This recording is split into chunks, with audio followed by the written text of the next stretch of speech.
Digital arrest scam 4 kilometre दूर उत्तर प्रदेशના મથુરાથી digital ઠગ પકડી પાડતી cyber crime branch Surat cyber crime પોલીસને મળેલી ફરિયાદ આધારે યુપીના મથુરા શહેરમાં બેઠેલા સાયબર ગુનેગારને ઝડપી પાડવામાં આવ્યો છે।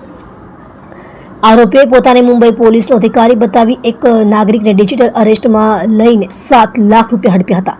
3 સપ્ટેમ્બર 2024ના રોજ 1930 હેલ્પલાઇન પર ફરિયાદ મળી હતી કે કોઈએ વિડીયો કોલ દ્વારા ફરિયાદીને પોતાની ઓળખ પોલીસ તરીકે આપી હતી અને આરોપીએ કહ્યું કે ફરિયાદીનું નામ નરેશ ગોયલ કેસમાં જોડાયું છે અને તેની સામે મની લોન્ડરિંગનો આરોપ છે અને ત્યારબાદ ડિજિટલ અરેસ્ટના બહાને તેમના બેંક ખાતાની વિગતો મેળવી રૂપિયા 7 લાખ પડાવી લીધા। ટેકનિકલ એનાલિસિસથી મળ્યો પકડ।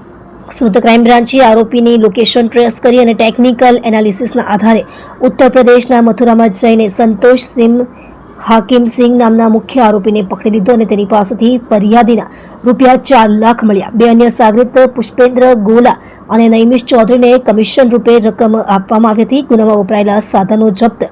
પોલીસે આરોપીના બેંક ખાતા, મોબાઈલ, સિમ કાર્ડ્સ અને અન્ય ડિજિટલ સાધનો જપ્ત કર્યા છે। ગુનામાં વપરાયેલ રકમ પાછી મેળવવાની પ્રક્રિયા પણ શરૂ કરાઈ છે। સુરત સાયબર ક્રાઇમના એસીપી શ્વેતા ડેનિયલે જણાવ્યું કે કોઈ અધિકારી સ્કાઇપે અથવા કોલ દ્વારા ડિજિટલ અરેસ્ટ નથી કરતો।